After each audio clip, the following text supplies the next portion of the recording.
안녕하세요. 주린배입니다. 뉴스에서 종종 크게 다뤄지는 중동전쟁 이야기 혹시 들어보셨나요? 한국과 멀찍이 떨어져 있어서 우리와는 전혀 상관없을 것 같은 이 뉴스가 왜 이렇게 많이 등장하는 것일까요? 오늘은 이번 중동전쟁은 왜 일어났는지 그 역사적인 배경을 함께 살펴보고 24년 1월까지의 전쟁 진행 상황에 대해서 알아보겠습니다. 중동은 전 세계 에너지, 원유 공급을 담당하고 있기 때문에 중동전쟁은 전 세계 경제에 매우 큰 영향을 끼칩니다. 그렇기 때문에 관심을 갖고 지켜봐야 하는 뉴스입니다. 중동전쟁은 워낙 역사가 깊어서 모든 내용을 다 다루지는 못하고 현재 일어나는 상황을 중심으로 러프하게 준비해봤으니까요. 대략적인 흐름 정도 이해하시기 좋을 거라 생각합니다. 그럼 공부하러 가보시죠.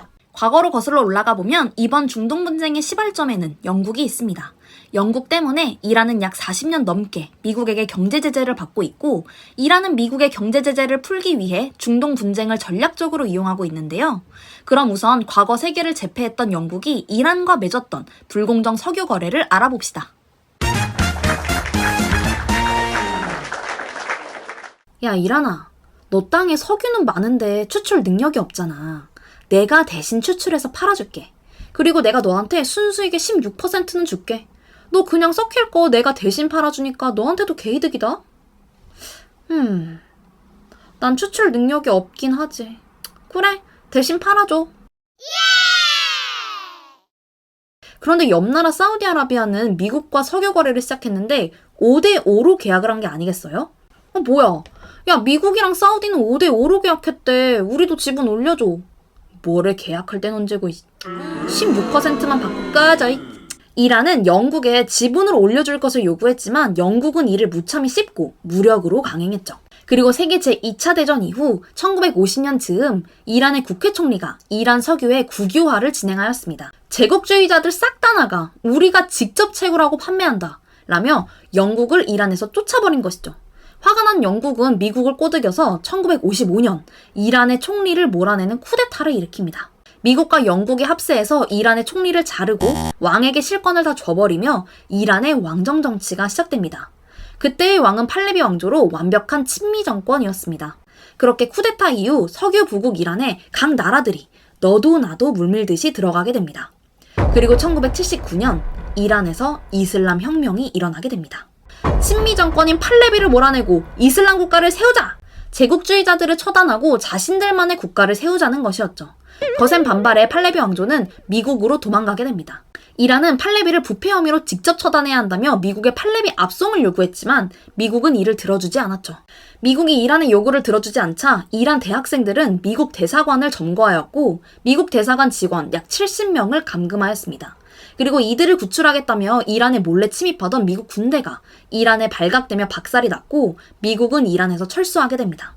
그리고 미국은 이란에 단교 선언을 하였고 그 이후 이란은 그 어떤 나라와도 거래하지 못하게 되었습니다.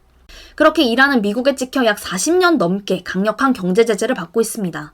그 누구와도 거래하지 못하고 있는 이란의 경제는 처참히 무너졌고 화폐 가치는 박살이 났습니다.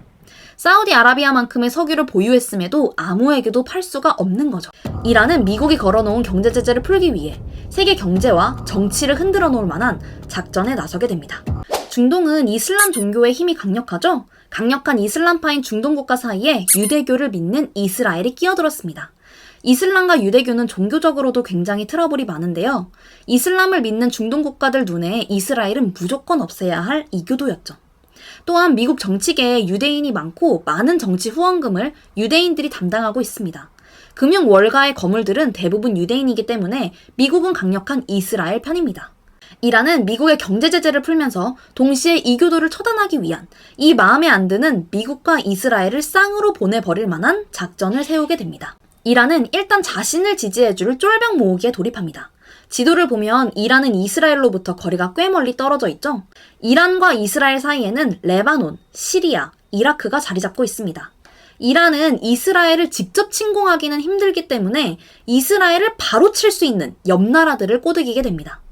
팔레스타인의 하마스, 레바논의 헤즈볼라, 예멘의 후티 반군 등등 이란을 대신해 싸워줄 군대를 모집하죠. 이란은 자신의 똘마니 국가들에게 전쟁 물적 자원을 전부 지원해주며 싸움을 부추깁니다. 그렇게 이스라엘에게 화가 나 있는 하마스부터 부추기기 시작했죠. 그럼 팔레스타인 하마스는 왜 이스라엘에게 화가 나 있을까요? 과거 2000년 전에는 이스라엘과 팔레스타인이 한 나라에 같이 살았습니다. 그러다 로마군이 유대인을 전부 노예로 다 잡아갔고 그때부터 팔레스타인만 사는 땅이 되었죠. 유대인들은 2차 대전 이전까지 나라 없이 유럽 모든 나라에 흩어져서 떠돌이 생활을 하다가 2차 대전을 계기로 다시 팔레스타인 땅으로 돌아오게 됩니다. 우리도 우리 땅, 우리 고향으로 돌아가서 나라를 다시 세웁시다.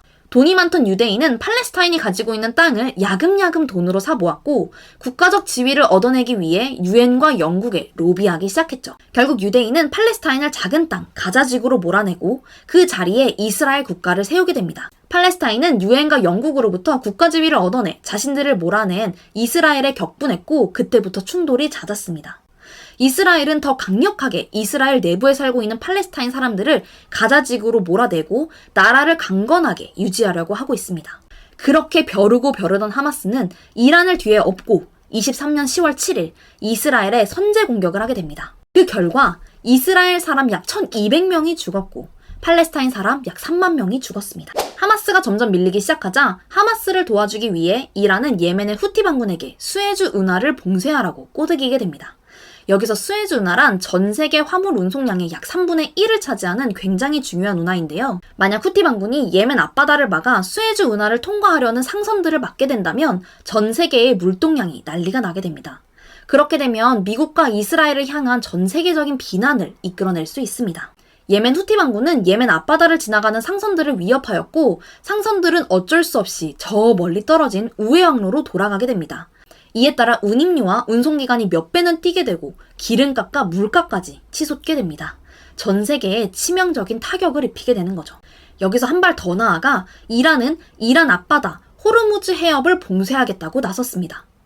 호르무즈 해협은 전 세계 에너지 수송의 동맥으로 천연가스의 약 3분의 1, 석유의 약 6분의 1을 운송하는 매우 중요한 운송로입니다.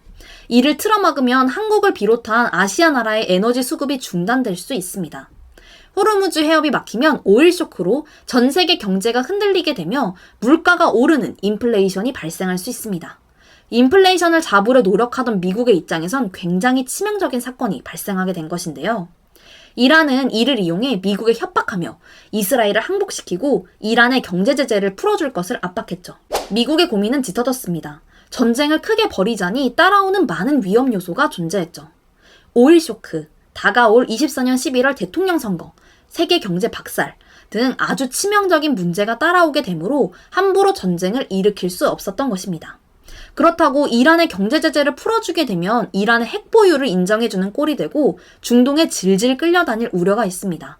미국의 세계적인 영향력이 떨어지게 되는 것이죠. 그래서 미국은 직접적인 전쟁을 하지는 않지만 미사일과 공군기를 동원해 예멘의 군사시설만 국지적으로 타격하는 전략을 시행했습니다.